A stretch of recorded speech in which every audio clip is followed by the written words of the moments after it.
Verdade. Imparcialidade. Começa agora o programa A Hora da Verdade. A apresentação: Carlos Frederico Gomes. Depois de tantos anos, a gente esperando alguma medida concreta na área de segurança pública, parece que agora, no ano de 2018, irão acontecer. Uma, especificamente, já aconteceu. Ninguém sabe o desdobramento da lei, né? O Senado Federal aprovou a lei de iniciativa do senador Eunício Oliveira, parabéns aqui ao senador cearense, que também é presidente do Congresso Nacional, do Senado e do Congresso Nacional, que pautou agora no início desse ano, logo no início, na primeira sessão, houve a reunião de líderes, e na segunda sessão dessa semana que passou, ou seja, quarta-feira, já houve a votação e aprovação do Senado da obrigatoriedade de ter bloqueadores de celulares nos presídios.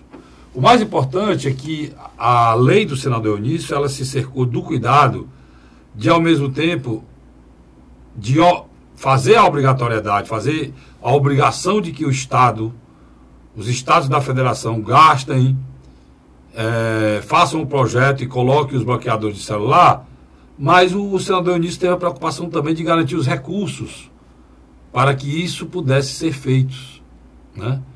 Os recursos são recursos do FUNPEN, do Fundo Penitenciário, que agora, com essa nova lei, esses recursos podem e devem ser usados para a compra de bloqueadores para celulares.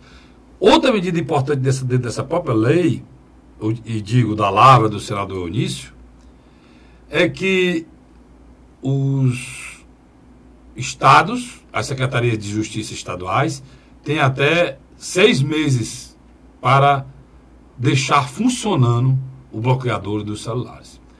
Se os governadores tinham dificuldades para fazer isso, agora acabou.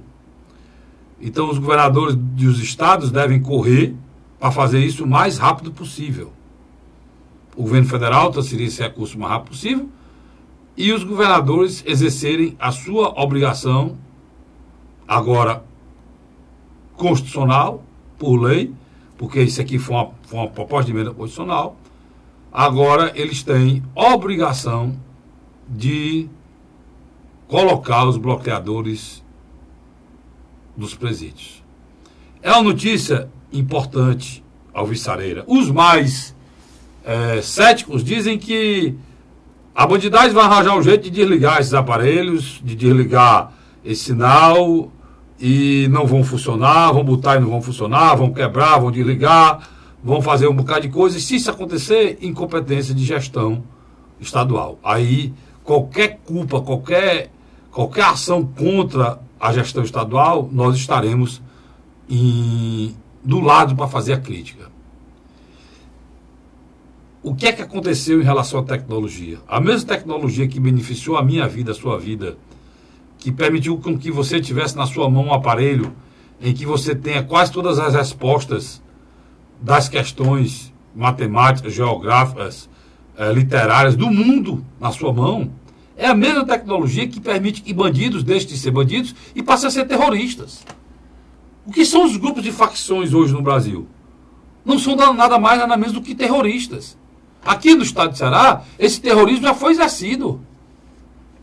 Já foi exercido durante a greve dos agentes penitenciários. Já foi exercido esse terrorismo durante a possibilidade de alguma transferência de preso, quando passou a se queimar ônibus dentro dessa cidade de uma forma absurda, como se queima no Rio de Janeiro, como se queima em São Paulo, como se queima no Amazonas, como se queima no Espírito Santo, em Natal. Todos esses estados que eu falei aqui passaram por essa dificuldade no ano passado, 2017. Agora é decisão nacional. Se eles tiverem que queimar ônibus, eu tenho que queimar no Brasil todo. Se eles tivessem que fazer terrorismo, vai ter que fazer no Brasil todo. E o Brasil, e o povo brasileiro, e a justiça brasileira, e os governos brasileiros, junto com o governo federal, vão ter que dar uma resposta em cima desse terrorismo. Nós começamos a fazer o enfrentamento como deve ser feito, não isoladamente por um ente federal, uma unidade da federação, que não tem capacidade de resolver nada. O enfrentamento tem que ser feito pelo conjunto da sociedade, com todos os governos estaduais e o governo federal. Que nos últimos anos, no ano de 2017, 2016, fim de 2016, 2017, que esse governo assumiu, ele pegou um orçamento e reduziu pela metade o que a Dilma gastava com segurança pública. A Dilma, que já não ligava, que já fez vista grossa para o problema da segurança, junto com o Lula, junto com o Fernando Henrique, todos fizeram problemas de vista grossa com o problema da segurança no país. Todos, sem exceção de nenhum. Todos. Collor, Fernando Henrique, Lula e Dilma fizeram vista grossa para a capilarização da droga no nosso país. Hoje, qualquer distrito do lugar mais longínquo, do ricão mais difícil de acesso nesse país, tem o crack para vender. Homens de 30, 40, 50 anos estão vendendo pelo caminho do crack sem conhecer a droga, fumando isso nos blotões dos interiores do nosso país. Mas isso não aconteceu do dia para a noite. Foram anos e anos em que o poder público e esses gestores, todos eles, que hoje, muitos deles, ex-governadores, apontam os dedos contra os governadores atuais, criticam os governadores atuais, esquecem que essa chave que está quebrando na mão dos governadores atuais, ou seja, que está quebrando na mão do governador Camilo Santana, essa chave, ela já vinha uma fissura e já vinha quebrando nos outros governos. Por pura incompetência e, pior, omissão. O governador Camilo Santana acabou de convocar mais 800 policiais. Mais 800 policiais militares. É o governador que mais investiu em segurança pública nesse país. Diferente do governo federal, que reduziu o seu orçamento em 50% a menor. Aqui, pode ir atrás. O ex-governador Cid Gomes gastou muito. Camilo Santana não ficou atrás. Se o governador Cid Gomes colocou muitos policiais, Camilo Santana botou muito mais. Policiais civis, militares, agentes prisionais. Pacificou a nossa tropa. Deu todas as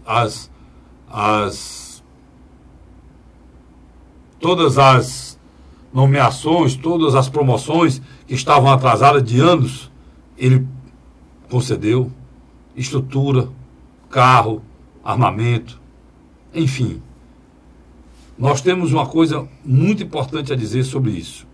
O governo do estado do Ceará não só omitiu segurança pública. E para encerrar, eu lamento profundamente que a imprensa do estado do Ceará e a imprensa lá fora encarem um problema tão grave como é esse de segurança pública da vida do nosso povo, diante das chacinas que nós tivemos, e façam, né? E tenham a coragem de fazer politicagem barata, sendo garganta de aluguel de opositores contra o governador Camilo Santana. Estou falando isso, inclusive, porque a nível nacional isso foi feito uma reportagem do Fantástico, que foi ao ar essa semana passada, em que a reportagem mostrou várias verdades, mas não falou o que era necessário falar. Fala do presídio, ela procurou o presídio mais deteriorado do estado para mostrar, tudo bem, mas que mostrasse que foram inaugurados 2 recentemente, que tem um que foi inaugurado há poucos dias, né? E mostrasse a capacidade e a qualidade desse equipamento. Falasse, inclusive, da quantidade enorme de policiais novos do estado de Ceará, policiais que estão em treinamento, policiais que estão entrando em treinamento e policiais que já se formaram há poucos dias. Colocaram como se o estado de Ceará não tivesse investimento na área de segurança ou não tivesse cuidando da área. E o governador cuida dessa área pessoalmente. E nós não fazemos nenhum favor, nem é bajulação, nem favor, falar a verdade. Isso é uma verdade, é um fato. Para mim, o governador errou quando mudou o secretário. Eu já disse isso aqui, estou repetindo. Mas deixar de fazer a justiça a um político ou a um gestor que está trabalhando, isso é péssimo para a democracia. Isso é péssimo.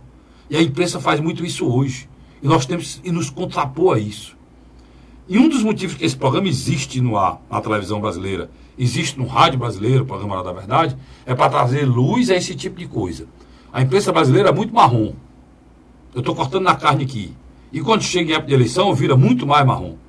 Tá certo? Não é porque uma pessoa é ou não parceira de um canal de televisão que você pode elogiar ou falar mal, mas infelizmente isso acontece. E nós vamos insurgir aqui quando isso acontecer.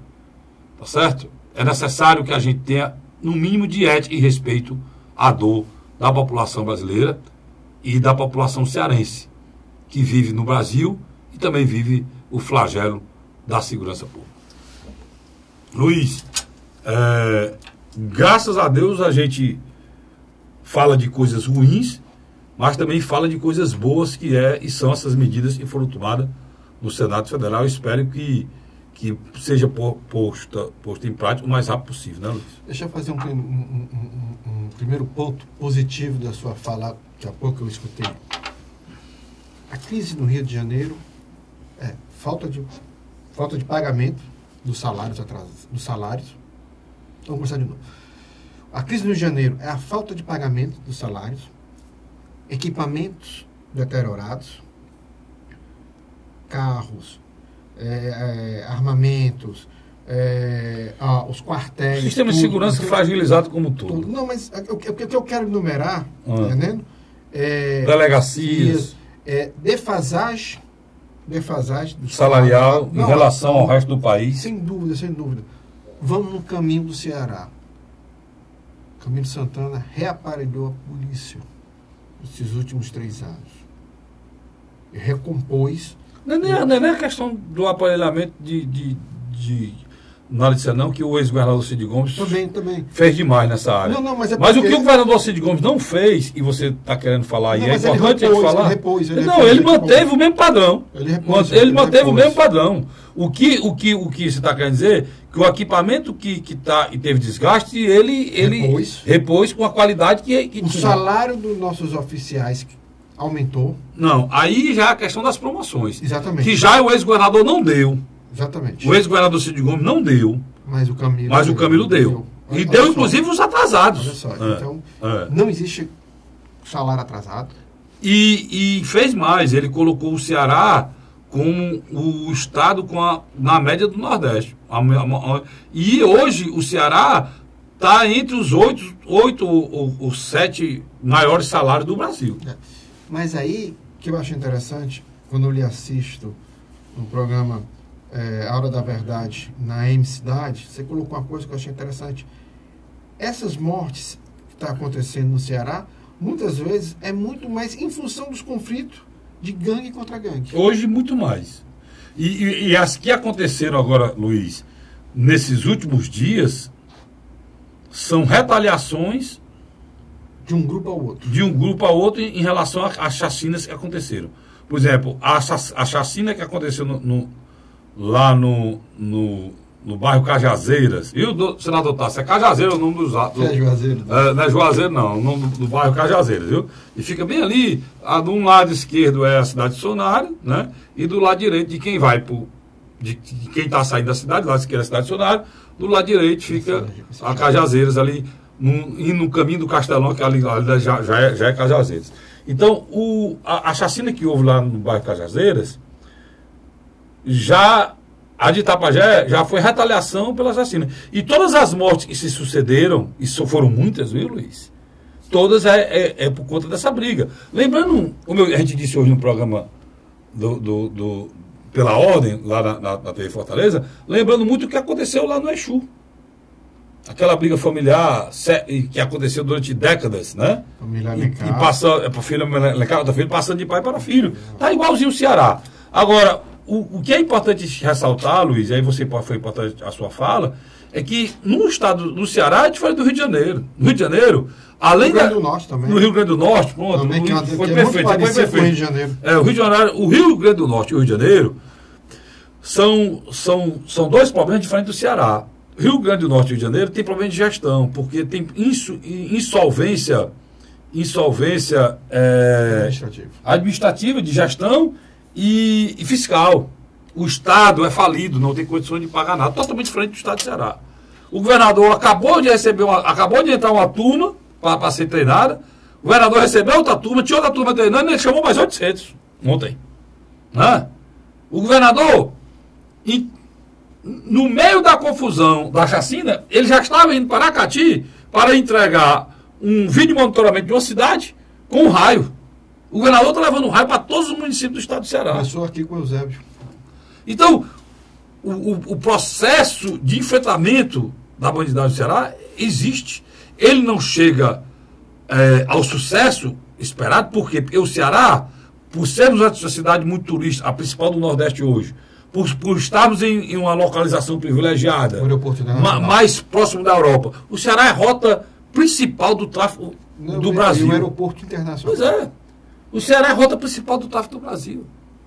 Por isso, o nosso caos. Mas você imagine, Luiz, se o Ceará tivesse uma insolvência fiscal, que está o Rio de Janeiro e o Rio Grande do Norte. Não, nem imaginar. Imagine como é que estava isso aqui. Nem porque imaginar. as pessoas, elas fazem muita crítica em relação ao que está, mas não entendem que pode piorar. O Tiririca disse um tempo atrás, pior não fica, ficou, Tiririca. Ficou. Pior que isso não fica, ficou. Hoje, a situação política do Brasil é muito pior do que era do tempo que o Tiririca dizia isso. E você pensa que o Ceará não pode piorar? Pode piorar e muito. Pode virar o caso do Rio de Janeiro, pode virar o caso do Rio Grande do Norte, basta a gente errar. Literalmente. Basta a gente errar. Até agora o povo cearense vem acertando, e acertando muito, Luiz. Eu concordo com você. Por que vem acertando? Porque o estado do Ceará é um exemplo hoje. O Ceará tem o maior grau de investimento do país, cara. Saiu agora, semana passada, do Diário do Nordeste, primeira página. Eu concordo com você nesse aspecto. Qual? O principal deles.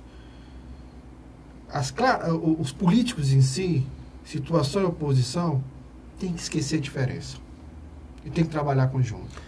Inclusive. Isso é uma chaga, isso é uma chaga. Isso, inclusive, Luiz, só corroborar você tem razão, parabenizar o senador Tasso, que se colocou do lado do senador Eunício. O senador Eunício hoje não é mais da oposição, está praticamente certo que ele vai marchar.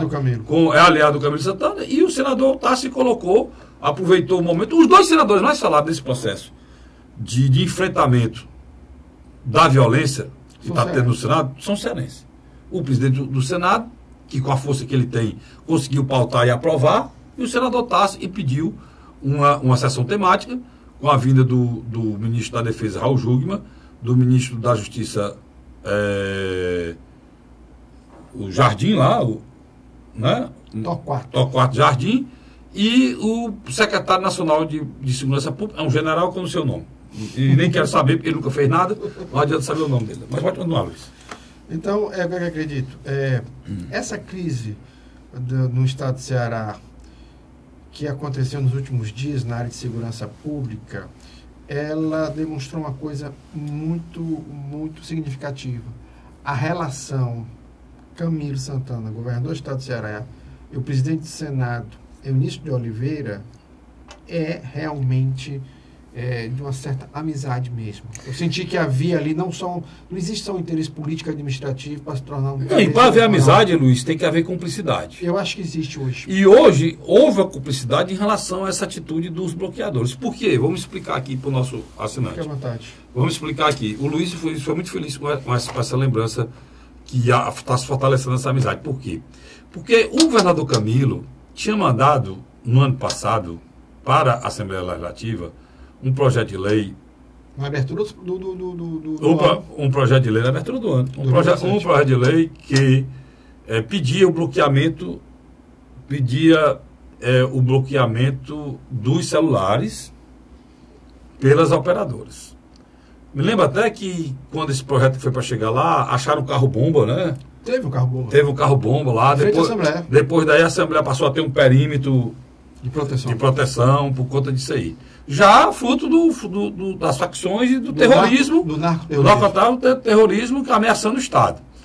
A Assembleia cumpriu, votou, mas muitos, inclusive deputados ligados ao senador Eunício Oliveira, que era então oposicionista ao Camilo, radical, não votaram e criticaram.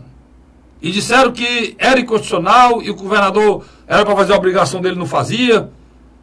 E papapá. O que é que aconteceu hoje? O que o governador queria, realmente aconteceu.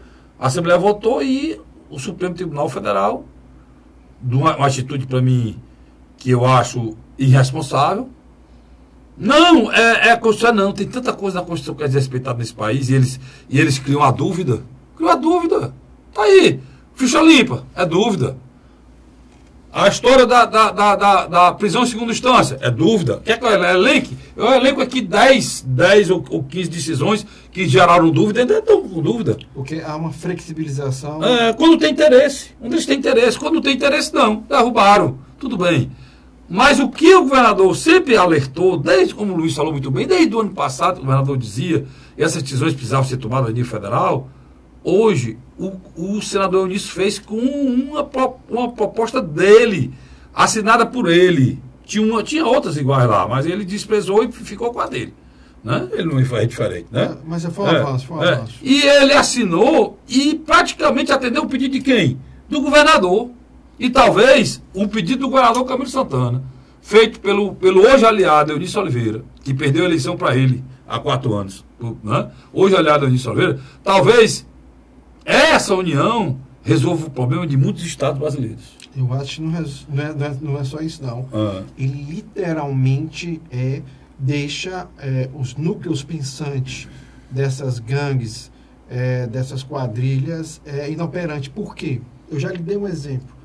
Quando fizeram isso em São Paulo, e principalmente quando isolaram as lideranças do PCC, o núcleo principal, o que aconteceu? Ele entrou em crise e houve brigas internas. Tanto que em São Paulo hoje, houve um avanço da segurança pública, eles conseguiram fazer isso. Sem dúvida. Essa decisão, tem muita gente cética, inclusive, parece o Cabo Sabino andou falando que não vai dar certo e vão comprar os agentes prisionais, vão desligar a máquina. Não é assim não. A visão do Cabo Sabino ela não é equivocada. O que talvez... mas não é assim não, Luiz. Mas o que talvez... A maneira como ele se expressou... Porque ele usa uma linguagem policialesca. Ele está no Diário do Nordeste. Vem até depois do comentário dele, não sei nem se é o comentário dele ou o comentário do cara que fez a matéria. Agora vem logo depois do comentário dele. O que ele concorda, acho importante, disse e apoia lá na Câmara Federal, mas agora, o que eu quero dizer é que o secretário de Justiça que permitiu um negócio desse aí pode pedir para sair. Mas esse é o ponto que eu quero chegar. Quando ele questiona que os guardas penitenciários podem ser comprados, ele não está equivocado. E eles podem ser comprados, Luiz, e podem ser demitidos, Luiz. Mas aí, o ponto que eu quero chegar, é preciso que, a partir do momento em que se tem uma vigilância também sobre esses indivíduos, esses funcionários públicos, diminui, sensivelmente. Não, rapaz... O Estado do Ceará ele pode ter situações críticas, mas, por exemplo, não é uma situação como aquele da prisão de um Sérgio Cabral e da corte dele. Cara, brincadeira, né? Olha, o que acontece aqui, achar que isso pode acontecer, tudo bem, um preso ameaçar um agente prisional de não ter permitido entrar um celular lá, perfeito. Agora, o preso ameaçar um agente prisional porque ele não desliga o equipamento e talvez ele não tenha nem acesso. Ele não vai ter acesso. Isso não existe. Ele vai ter acesso. Por exemplo, esse equipamento pode ser entregue à Polícia Militar, né? Obrigado a estar com o agente prisional, não é obrigado a estar dentro lá, pode estar do lado de fora dos muros. E a própria operadora. A operadora, então pronto, eu não vou discutir isso não vou querer destruir uma coisa que... O que existe é que o brasileiro hoje é refém da bandidagem dentro dos presídios. Isso precisa mudar. Existe. Isso precisa mudar. Tá certo? Porque deixou de ser a questão do tráfico de armas, deixou de ser a questão do tráfico de armas, do tráfico de droga, passou a ser terrorismo. O que é que aconteceu? Só para encerrar, para mim ir para o segundo bloco. O celular, antes não existia. Quando o celular passou a existir, ele passou a existir para todos, inclusive para quem está na cadeia. E ninguém fez nada. E hoje, eles acham que isso é um direito, quando isso não é um direito, isso não é permitido. Porque se você tira um cidadão, um indivíduo da sociedade, está preso por ter cometido um delito na sociedade. O que é a prisão? É você retirar do seio da sociedade um indivíduo corrupto, ou um indivíduo ladrão, ou um indivíduo assassino, ou um indivíduo assaltante, retira do seio da sociedade, o isola, faz o trabalho de ressocialização para que ele cumpra, né, com a pena, para que ele sinta na pele, com a privação da liberdade, o erro que ele cometeu, não faça mais e volte depois ressocializado. Esse é o sentido da prisão. Se você tira um indivíduo e coloca ele dentro da prisão, e dá almoço, jantar, café da manhã, e dá o direito dele lá dentro da prisão continuar delinquindo e mandando outras pessoas fazer o serviço que ele fazia lá fora, você não fez nada. Simplesmente nada. É como se todos esses bandidos tivessem solto no meio da sociedade. Daí você vê a importância dessa atitude. O que é que aconteceu? Como eles passaram a fazer isso naturalmente e ninguém fez nada, eles acharam, né, e acham até hoje, que o celular é um direito deles. Como é direito deles comerem, como é direito deles tomar banho, como é direito deles tomar banho de sol, como é direito deles ter uma roupa limpa. Eles acham que o celular faz parte dos direitos humanos deles. e não faz parte. Claro, né? Mas se na hora que você diz que vai retirar, eles ameaçam com o terrorismo, da retaliação à sociedade, porque acham que estão tirando o direito deles. Uma grande piada que o Brasil, só no Brasil, pode acontecer, e aqui aconteceu. Eu vou para um rápido intervalo e volto já já com o programa Hora da Verdade, discutindo esses e outros assuntos. Sai daí não. A Hora da Verdade.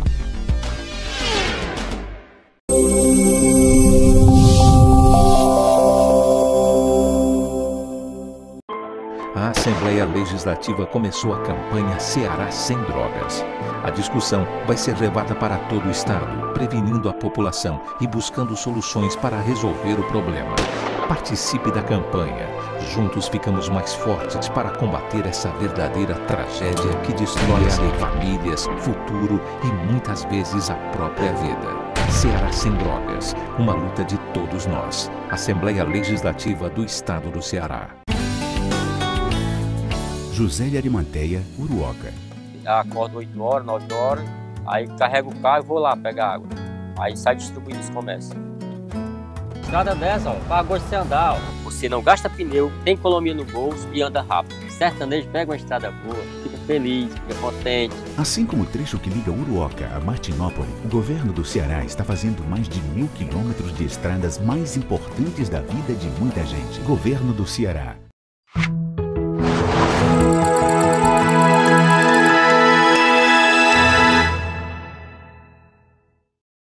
A Hora da Verdade. Estamos de volta agora com o segundo bloco do nosso programa Hora da Verdade, na sua TV+, né? Canal 15 da Multiplay, na sua TV Litoral, Canal 5 da NET. Você me assiste lá, né? Esse programa vai ao ar na TV+, na quinta-feira, né? Aí depois no sábado, aí depois na segunda, aí depois...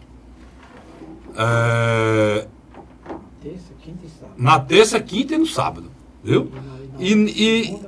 E na TV Litoral ele vai ao ar segunda, quarta e sexta, na NET, tá bom? Pra você quiser assistir o programa da Verdade, tem. Agora você tem outras opções para assistir o programa da Verdade. Tá aqui o Luiz está se informando aqui. Preste aqui, Luiz. Luiz está se informando aqui já aqui, ó, o Luiz, ó. O Luiz, olha, tá aqui no blog do cassodirico.blogspot.com. Tá aqui, é um blog bonito, aí você tem o cenário bonito, é Brasília à noite, só não presta quem está lá dentro, mas o cenário é muito bonito. E aqui embaixo, bem aqui, abaixo do meu perfil, aqui tem uns seguidores, né? Abaixo do meu perfil tem aqui uma televisãozinha com esse íconezinho vermelho, você aperta aqui, ó, esse programa que está no ar aqui já foi o programa dia 1º, de 1º agora de fevereiro, já está no ar. Essa semana, esse programa já vai estar no ar, amanhã esse programa já está no blog. Se você não assistiu hoje, não está assistindo hoje, amanhã já estará no blog. E você vai poder assistir esse programa aqui. Está aqui, ó. Você já vai poder assistir o programa Hora da Verdade no blog do cassodirico.blogspot.com. Me ajude aí, divulgue o nosso programa, que é o programa da televisão brasileira hoje, da televisão cearense, da televisão brasileira, que, desculpa a mudança, fala a verdade, né? Mas você assiste, você sabe, a gente aqui não tem compartidária, a gente não tem interesse financeiro em coisa nenhuma, a gente faz isso porque gosta. O Luiz é um sociólogo, eu sou uma pessoa vocacionada, faço porque gosto, faço porque eu tenho certeza também que eu estou lutando pela minha família, pelos meus filhos, pelos meus netos, por um país melhor, pelo estado melhor. Além do que, isso aqui é até uma terapia para mim, para o Luiz, porque você que está em casa queria poder estar dizendo tudo que eu estou dizendo aqui. Quantas pessoas estão aí engasgadas, querendo falar e exortar e denunciar essa bandalheira que é esse país, né? Um país rico, um país que tem, Luiz, tudo para ser um dos maiores países do mundo. E o é, né? E né? Muito bem, Luiz. É um grande país, só que mal administrado, mal gerenciado. Uma política corrupta. Por exemplo, essa questão da segurança pública num país sério, isso aqui é sendo resolvido, cara. Isso é gestão, Luiz. Isso é coragem, é determinação. Mas que não engane o povo, que um governador pode fazer isso só que não faz. Vou dar um exemplo claro, eu falei isso hoje. Agora, eu falei isso hoje no programa. Eu assisti, eu vi. No programa. Rapaz, foi pego agora essa semana. Um carro capotou, a polícia foi atrás para perseguição. Quando capotou, foram ver, eram 3 menores dentro do carro. Um de 16, um de 15 e um de 14. Assaltaram, levaram o carro, bateram na pessoa, levaram o carro. Me diga uma coisa. Armados, todos 3 armados. A polícia pega, recolhe. Aí leva, entrega na delegacia da criança e adolescente. Onde eles estarão amanhã? Na rua. E com a ficha limpa. Isso pode continuar, isso não pode continuar. E com a ficha limpa. E com a ficha limpa. Isso pode continuar, não pode. Nós não podemos submeter a nossa força policial a um desgaste desgraçado desse. Se põe no lugar do policial aí, irmão. Você tá lá, chega lá, o cara um assalto, você toca tiro com o cara, planta bala, você leva um tiro no ombro, prende o cara. Quando você prende e leva, não, é de menor. Não pode filmar, não pode ser preso, é só apreendido. Não pode filmar, não pode usar, entrega lá, e imediatamente ele sai pela porta da frente, e você que sai com o tiro no ombro, dê graças a Deus, porque muitos morrem, e eles são soltos. Isso pode continuar? Não pode. Quem é que pode resolver? Congresso Nacional de novo. Tem que mudar alguns itens do Estatuto da Criança e Adolescente. Os caras, não resolve. Resolve, meu irmão, porque pelo menos a polícia não vai ver papel de besta. A palavra está em moda agora, enxugar gelo. Não vai enxugar gelo, como a Secretaria de Justiça disse. Pelo menos isso. Não é, Luiz? O debate sobre a questão da maioridade penal, o debate sobre o uso das Forças Armadas no combate ao narcotráfico, a coisa que no seu programa de rádio você está batendo quase que diariamente. E o senador Eunício também tem uma medida lá no meio dessas, Luiz. Essa discussão. Em relação ao papel do Ministério da Justiça no fechamento das fronteiras, no combate a isso aí. Está lá também, está lá. Toda a discussão. Agora, você sabe por que esse tema vai ser forte na campanha eleitoral de 2018? Sabe por quê? Porque com a saída do ex-presidente Luiz Inácio Lula de concorrer a um terceiro mandato de presidente, que é o candidato hoje que galvaniza e atrai esse discurso, Carlos Frederico. É o Messias. Jair Messias Bolsonaro. É o Messias. Agora, Luiz, deixa eu dizer uma coisa para ti. Importante isso que tu falou, e eu estava me lembrando que toda essa discussão de segurança pública, ela vai à balha agora na campanha, mas eu estava ouvindo o Senado, no dia que primeiro dia de sessão, realmente, na abertura ele falou um discurso. No primeiro dia de sessão ele realmente começou. Terça, quarta, quinta. Pronto. Terça-feira. Segunda-feira foi a abertura, né? Terça-feira. E terça-feira... Não, estou dizendo terça, quarta e quinta. Todos os senadores falaram das situações dos seus estados. E todos eles, cada um queria dizer que a situação do seu estado era pior do que a do outro. Na quarta, de novo... Diferente aqui do Ceará, que os opositores e os aproveitadores do quanto pior ou melhor estão dizendo que o estado do Ceará é o pior, lá todos os outros senadores estão querendo dizer que o estado deles, a calamidade é grande. Cada um com a sua peculiaridade. Todos do Rio Grande do Sul ao Amapá. No Amapá não, mas eu ouvi senador do Pará, eu vi senador do Amazonas dizendo a mesma coisa, eu vi senadora lá do Rio Grande do Sul falando a mesma coisa, eu vi senador de Goiás dizendo a mesma coisa, do Tocantins dizendo a mesma coisa, eu vi senador do Rio Grande do Norte, Armaria, o Agripino Maia e o Garibaldi Alves chorando miséria lá, e a do PT também, a outra senadora de lá, Fátima Bezerra. Eu vi o senador de Pernambuco dizendo, lá já houve, Costa, já houve mais de 5.600 assassinatos lá em Pernambuco, eu vi, enfim, todos, sensações de mais nada. Mas tem um fato que eu queria passar para vocês, quase todos falaram em pesquisas feitas de opinião pública e qual seria o principal problema lá. E todos disseram nessas pesquisas no Estado, todos o elencaram a segurança pública. Antes era saúde e educação, que era prioritário. Hoje, todos os estados do Brasil em que a pesquisa foi feita, a prioridade é a segurança pública. Aí eu volto aqui reafirmar. Eu me lembro quando Bolsonaro assumiu o primeiro mandato dele como deputado federal, se elegeu em 90 e assumiu em 91. No primeiro momento, Bolsonaro falava sobre o problema que o governo brasileiro havia esquecido o Exército, abandonado o Exército. Eu me lembro. Ele falava que era necessário que o governo desse atenção, reaparelhasse o Exército, que o Exército tinha que proteger as fronteiras. Do segundo e terceiro mandato, em função dele ser do estado do Rio de Janeiro, onde a violência é uma escala muito alta, ele começou a adentrar ao discurso de segurança pública. Nesse momento nós estamos falando aqui, Luiz... Já nos anos 2000. Ontem e anteontem, prenderam mais de... 14 na Cidade de Deus. 14 na Cidade de Deus. Então estão prendendo assim, dentro de ônibus. Dentro de ônibus. Já é a Força Nacional de Segurança. Está lá, não, o Exército. O Exército já está lá de novo. Aí, agora, nessa década agora, o Bolsonaro começou a discutir a história do Estatuto da Criança, da questão de desarmamento, o porte de arma, e mais do que nunca, falou de novo da necessidade de se proteger as fronteiras.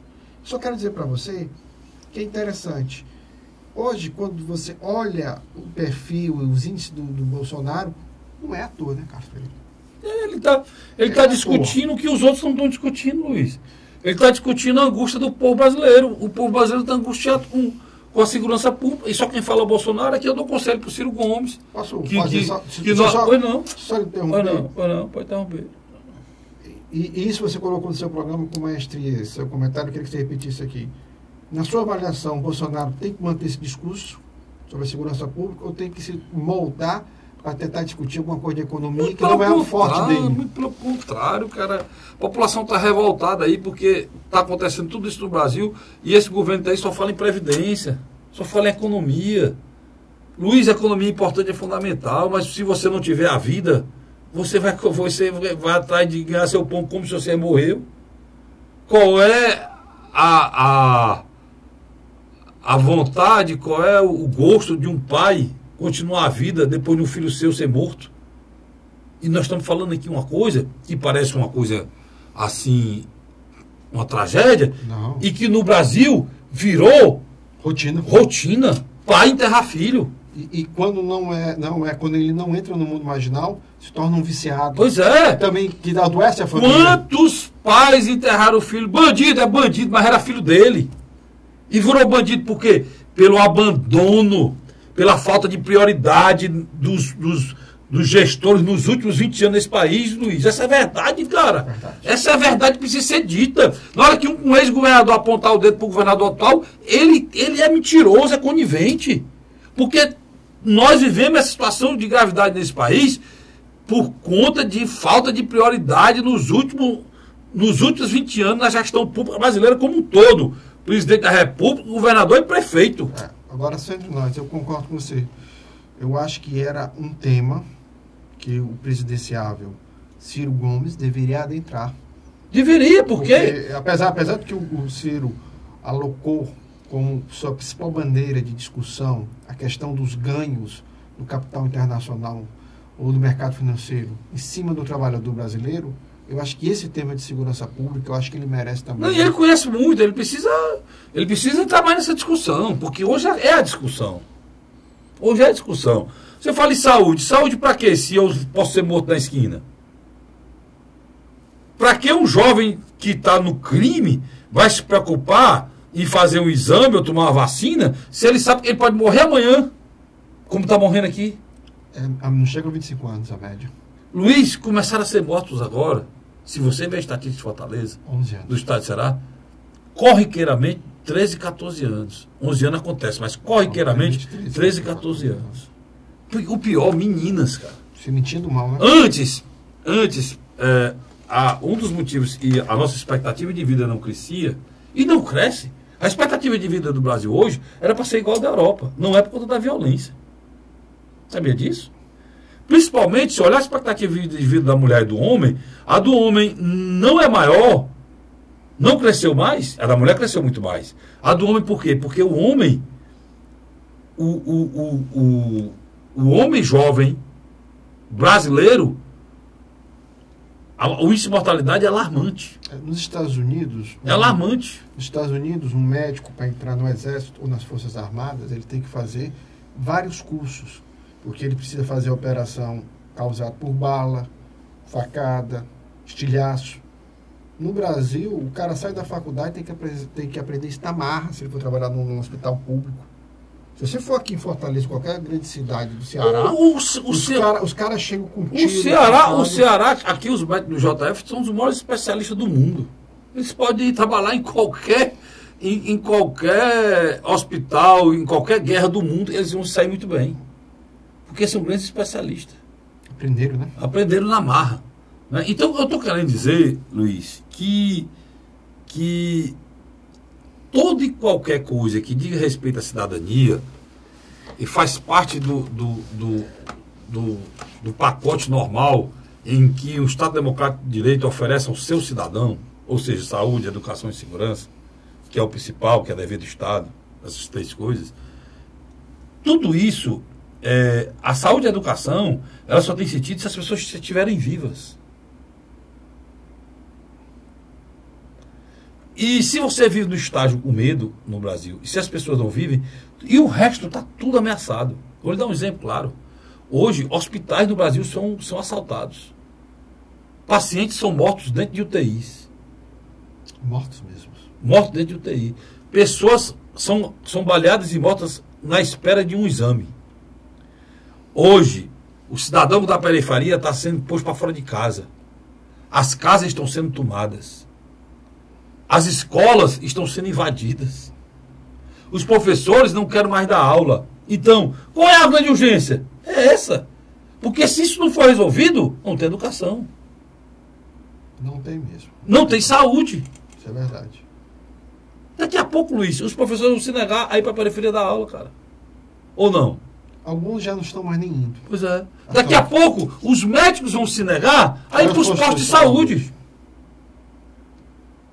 Os motoristas de ônibus vão se negar a passar por detectar. Os carteiros no Brasil já não distribuem mais as cartas. Não entregam mais as encomendas. Os carteiros do Brasil. O indivíduo brasileiro já não existe mais. O Estado não pode garantir. O andar de hoje no Brasil, hoje, em qualquer cidade brasileira, é alto risco. Até de carro. Aqui mesmo, há poucos dias atrás, um louco puxou uma arma, morreram 2 dentro do ônibus. Foi aqui no Ceará, não? Foi aqui no Ceará. Mataram 2 dentro do ônibus. Quer dizer, nós precisamos entender que esse é o nosso maior mazela. Esse é o nosso maior problema. Essa é a nossa maior dificuldade. E esse não é um problema do Estado do Ceará. Longe de ser. O Estado do Ceará, muito pelo contrário, é vítima da irresponsabilidade do governo federal. Porque, em termos de gestão, o Estado do Ceará fez tudo e mais um pouco que qualquer pessoa qualquer governador seria cobrado em termos de gestão de segurança pública. Eu entrevistei no meu programa o comandante da Polícia Militar do Estado do Ceará e ele, numa frase feliz, ele disse o seguinte: olha, tudo que foi cobrado ao governador Camilo Santana, ele fez. Se a segurança pública do Estado do Ceará não resolver, quem deve ser cobrado é a Polícia Militar do Estado do Ceará.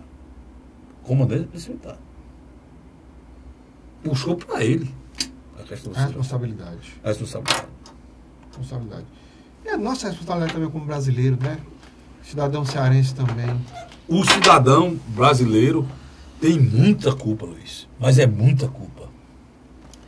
Eu não sei onde é que o cidadão brasileiro, você, eu, Vicente, você que está me escutando em casa, como é que a gente pode achar, mas qualquer um de nós que chega num bairro da periferia 10, 11 horas da noite, ou a gente liga em casa na hora do almoço, há quanto tempo? Há quanto tempo você assiste essa cena, e eu assisto essa cena, o Luiz, o Vicente aqui está do outro lado das câmeras, quanto tempo a gente assiste essa cena, de ligar a televisão na hora do almoço, ter aquele panozinho lá, uma velhinha acesa, um cadáver, um bocado de menino olhando, fazendo. Antigamente eles faziam símbolos em relação a time de futebol. Hoje eles fazem símbolos em relação às facções, né? Há quanto tempo você acha que isso ia continuar e ia dar certo? Aquelas crianças pisando no sangue que escorre na coxia. Aquelas crianças vivenciando todo dia mortos na esquina da sua casa. Essas crianças, todas elas no meio da rua, todas elas sendo recrutadas pelo tráfico. E você acha que isso ia terminar em quê? O nosso país ia ser uma Coreia do Sul e em 50 anos virou uma potência tecnológica, um tigre asiático como a Taiwan e outro. Você acha que isso aconteceu no Brasil? É o próprio Vietnã. Vietnã, que veio assolado de uma guerra dos anos 70, hoje é um dos países emergentes. Você acha que isso ia acontecer no Brasil? Como ia acontecer? O Darcy Ribeiro, há muito pouco tempo atrás, um dos grandes educadores desse país, de esquerda, que não gosta, mas era um grande educador, o Darcy Ribeiro falou claramente, nós precisamos construir escolas de tempo integral, ou teremos que construir presídios. Está aí, cara. Pior ainda, porque no processo eleitoral brasileiro, foi eleita uma esquerda que resolveu entrar na vida das pessoas. Resolveu querer destruir religião, resolveu querer destruir a família. Então, aí ela equivocou seus discursos. Não, aí, Luiz, são duas coisas. Aí nós já estamos discutindo a sociedade, sociologicamente a nossa sociedade. E você é que tem know-how para isso aqui. Eu estou só dando uma de achismo. O que é que eu estou querendo dizer?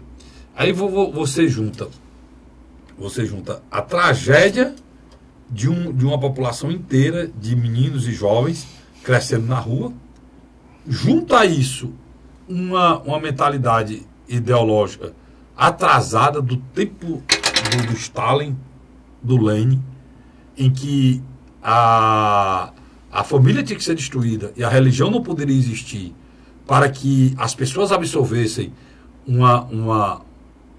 um ideário trabalhista, né, de esquerda, comunista, porque os valores familiares, os valores religiosos atrapalhavam esse pensamento. Isso foi posto em prática junto com o abandono das crianças, macho. Esse foi nosso grande desastre. O jovem que antigamente tinha um avô, respeitava o avô, que dava um carão, o pai que dizia, você tem que ser homem, pai. Tem que vestir calça, você é um cidadão, você não pode roubar nada de ninguém, respeita as coisas dos outros, ninguém pega no que é a lei. Todas essas fases foram destruídas. Foram destruídas dentro de um cenário, Luiz, dentro da escola, cara. Dentro da escola. Dentro da escola. Tudo isso foi destruído quando as pessoas na Índia, a pobreza da Índia é 1000 vezes pior do que a nossa aqui. É a miséria, é assim... Quase que absoluta. Absoluta. Na Índia não existe nem 1% da violência que tem aqui, porque as pessoas são tementes a Deus, têm religião. Aqui, o pouco de religião que existia, o temor a Deus, o temor ao pecado, o respeito à família, tudo isso foi destruído.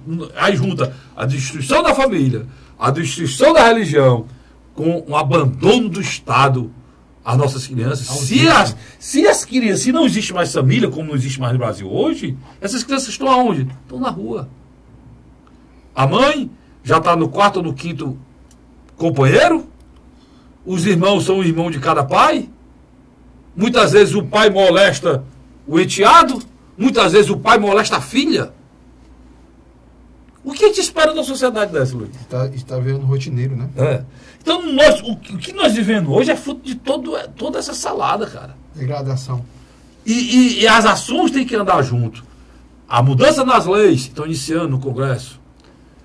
A união do Estado, quando eu falo Estado, é Estados da Federação, Supremo Tribunal Federal, Congresso Nacional, Presidência da República, todos os secretários estaduais de Justiça e Segurança Pública, a união do Estado no enfrentamento do problema. A união do Estado também, na mesma união, na criação de escolas de tempo integral, na criação de projetos na área de esporte, cultura e lazer, na absorção dos jovens, no encaminhamento das pessoas, na providência imediata de estancar a fábrica que mantém o crime organizado, que são as nossas crianças. Elas têm que ir para outro lugar. Elas não podem mais ser avião do tráfico. Tudo isso só se faz com projeto, com coragem, determinação e amor a esse país. Né? E pior, reconhecendo o quê? A importância das igrejas. Não os políticos. Eu não preciso ser evangélico para reconhecer que os evangélicos têm um papel fundamental na periferia. Na periferia, em trazer de volta pessoas que não tinham mais jeito. Eles que fazem isso. E fazem com muita competência. Eu não preciso ser católico para reconhecer que padres hoje, cantores, padres hoje que têm muita sensibilidade, estão levando milhões de pessoas em busca do bem. Eu não preciso ser espírita para reconhecer que os espíritas pregam a caridade e o amor entre as pessoas e são pessoas fundamentais. Por que é que o poder público tem que desrespeitar isso e acabar com isso? Se ele ajuda na sociedade a sobreviver. Né? Então, é esse tipo de coisa, cara, que a gente tem que mudar no nosso país. Quando a gente diz que a gente é democrata, a gente tem que saber que o nosso direito começa onde começa o nosso vizinho. Então, não existe democracia sem respeito ao semelhante. Então, é o nosso grande equívoco. Né? Eu vou para o rápido intervalo, volto aí para o terceiro bloco. Já falando da nossa eleição aqui, o Luiz vai falar mais, já falei demais. Mas é um assunto que me diga. Não me incomoda, Luiz, porque a gente sofre, o filho sai, a gente não dorme de noite. Eu já tive filha assaltada, Carlos, interessante. Hoje a gente já sofre com a saída dos nossos filhos, não mais quando eles saem para a festa, outra coisa não. Desde que eles saem para ir para a faculdade ou ir para o trabalho. Não é. Porque o que está acontecendo nesses últimos dias em Fortaleza? Nós vivemos literalmente uma sociedade de pânico. A gente discute isso no próximo bloco. Eu vou para o rápido intervalo e volto já. Não sai daí não. A Hora da Verdade.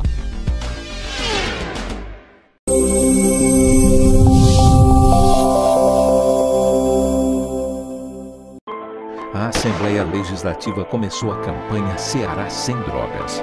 A discussão vai ser levada para todo o estado, prevenindo a população e buscando soluções para resolver o problema.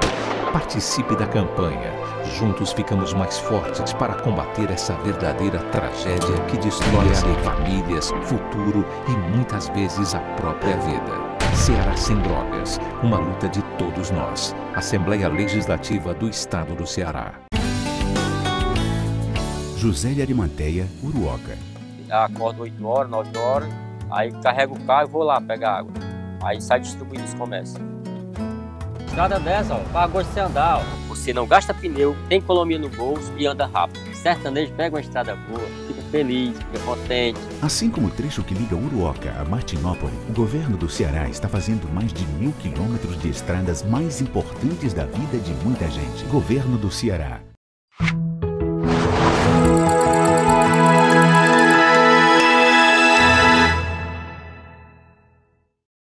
A Hora da Verdade. Estamos de volta com o terceiro e último bloco do programa A Hora da Verdade. E a gente falando dessas coisas aqui, mas eu sinto falta, Luiz, a gente vai falar de eleição, eu sinto muita falta, mas é muita falta mesmo, de alguém que vá, como eu estou aqui entrando na sua casa, falar desse assunto, Luiz, com a verdade, tem a angústia e a seriedade que a gente fala. Porque, cara, na eleição passada eu vi muita mentira, mas sobre segurança pública, né? Então, a eleição está chegando aí, Luiz. A gente tem que ver se alguém vai para o outro lado aí, se propõe. Não existe milagre. Pois é, primeiro não fazer milagre. Eu vou dar um exemplo claro. Você sabe que o time, meu irmão, foi candidato a prefeito. Foi candidato a prefeito de Fortaleza na eleição passada, tirou uma votação muito pequena, mas o grande erro dele foi falar a verdade. Em alguns momentos eu acho que ele... Porque todo mundo mentia, prometeram o quê? Comida para cachorro, prometeram botar a cadeira de volta na rua, brincadeira, né? Hoje o cabo não tem coragem nem de sair na rua para o pão, prometeram até botar as cadeiras de volta nas calçadas, né? Prometeram dar comida para cachorro. E ele não, ele disse, olha, se eu for eleito, eu vou procurar melhorar os equipamentos que existem, porque ele sabia da dificuldade financeira. Hoje saiu a reportagem no jornal, ontem, melhor dizendo, a Prefeitura de Fortaleza tem 10 carros, todos na oficina, sem poder fazer a ronda escolar, porque não conserta os carros. Uma prefeitura hoje não tem dinheiro para consertar um carro, é a mesma que dizia que ia dar comida para os gatos, para os cachorros, para os jumentos, já fosse no meio da rua aí, ia dar comida para todo mundo. Enquanto isso, tem criança que não está conseguindo ser atendido no hospital, Luiz. Que loucura, né? Então, o meu irmão, que foi candidato e foi vítima, por falar a verdade, 2016, foi vítima desse processo de falar a verdade, mas ele não se arrepende não, o cara é muito verdadeiro, está certo de falar a verdade mesmo, e a gente vai procurar tentar falar a verdade mesmo. Eu tenho muito medo desse ano, 2018, eu não sou político, nem estou envolvido nisso, nem quero me envolver, eu tenho muito medo desse ano, 2018, eu tenho muito medo que aquela onda de mentira, de promessa absurda, volte e o pobre do nosso eleitor. Eu não sei como é que você consegue ser iludido tantas vezes, Luiz. Como é que é isso, hein, Márcio? Como é que explica isso aí? Esse ciclo, né? Você fala desse ciclo. Por exemplo, tem se falado muito no Brasil que vai haver uma grande renovação parlamentar, tanto na Assembleia como na Câmara Federal e provavelmente no Senado. Eu digo, é uma meia-verdade. Porque quase sempre nós trocamos 6 por meia dúzia. O problema é o sistema como todo. Precisa ser mudado. Mas, Luiz, mas tem uma coisa também. A gente precisa também votar em homens, né, cara? Eu não vou citar o nome. A gente precisa votar também em caráter, né? Eu não vou citar o nome, mas você sabe. O cara foi barrado na ficha limpa, ele diz o quê? Vou botar minha esposa ou meu filho.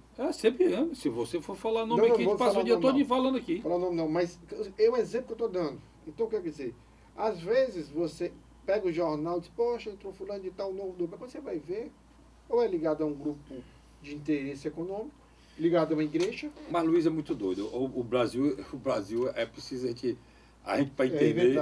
Para a gente entender. Olha, tem uma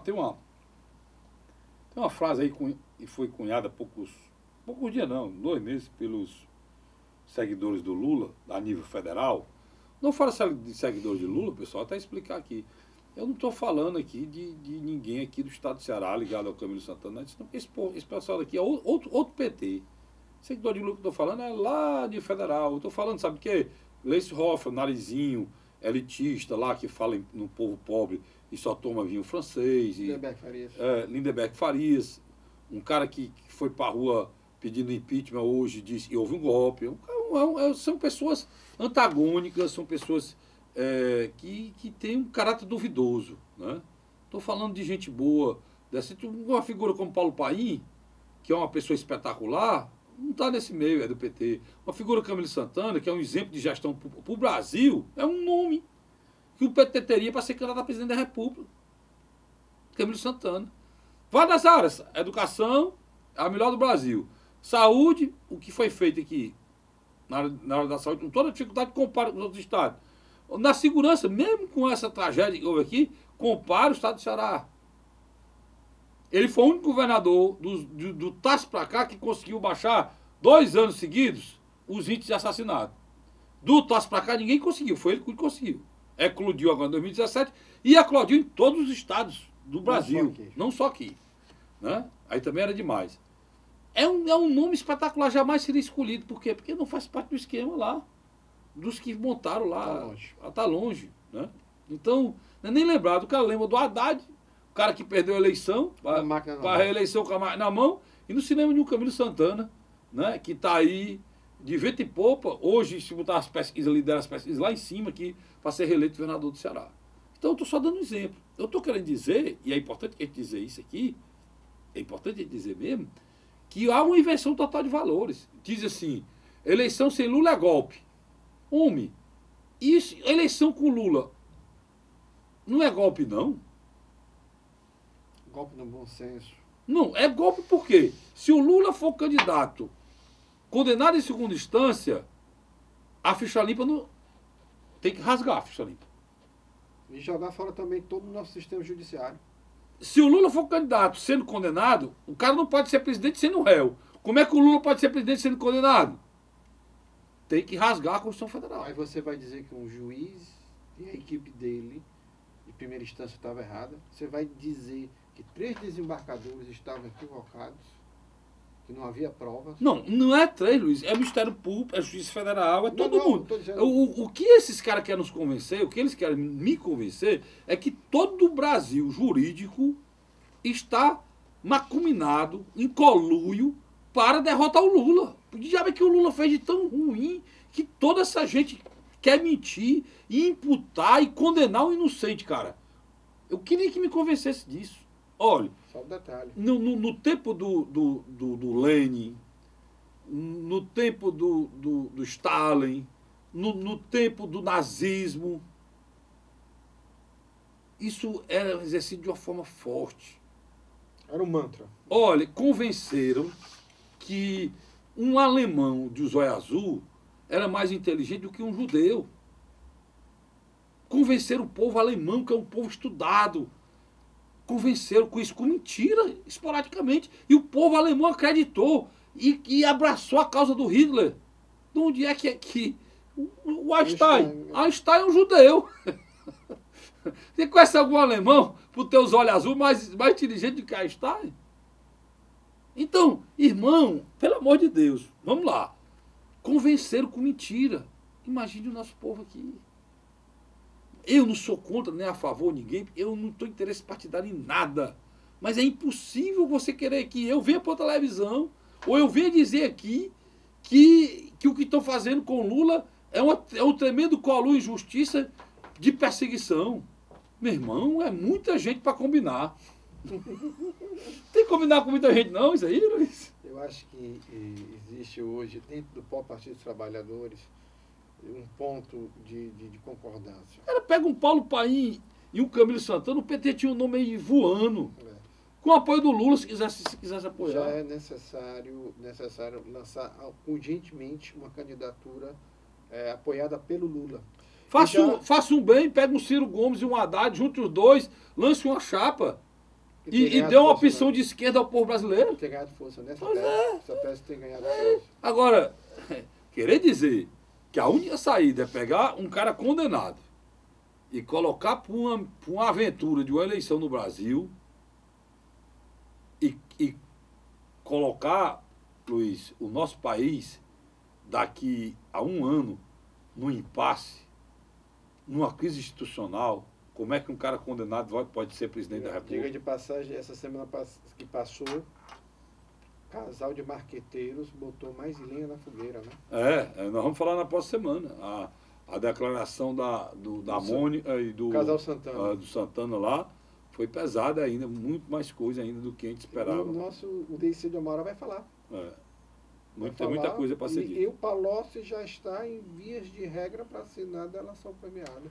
Quer dizer, a gente nota que mesmo que Lula queira, quando mais ele se aproximar das eleições, mais provas contra ele vão surgir. Seja inocente em relação ao triplex, estou até concordando com o que estão falando. Mas em relação ao sítio de Atibaia, pelo amor de Deus, só o segurança dele foi lá 480 vezes. Não dá para ir lá 480 vezes. Vamos só explicar ao telespectador o seguinte. Carlos Frederico... São mais 7 processos que estão sendo analisados. O Carlos Frederico foi presidente da República. Quando ele sai da presidência, ele tem direito a uma pensão especial e um grupo de segurança e assessores. Que prestam conta para onde vão ao Palácio do Planalto. Lá tem os registros de várias vezes que eles foram para o sítio. Eu tenho vários amigos, mas eu nunca fui na casa dele 450 vezes em 6 meses. Não, pois é. Mas vamos lá. Eu busco a verdade, pessoal. Doa a quem doer, é o que é a essência desse programa aqui. Eu misturei o programa. Um abraço, Cid Carvalho. Que qualquer dia a grande figura, aqui, né, líder lá do meu programa. Líder de todos nós fazendo a Rádio Cidade AM 860. Um abraço a você, assinante. Luiz, muito obrigado. Eu que agradeço. Pela oportunidade de estar aqui comigo de novo. Eu volto na próxima semana, se Deus quiser, com um programa lá da verdade. Até lá.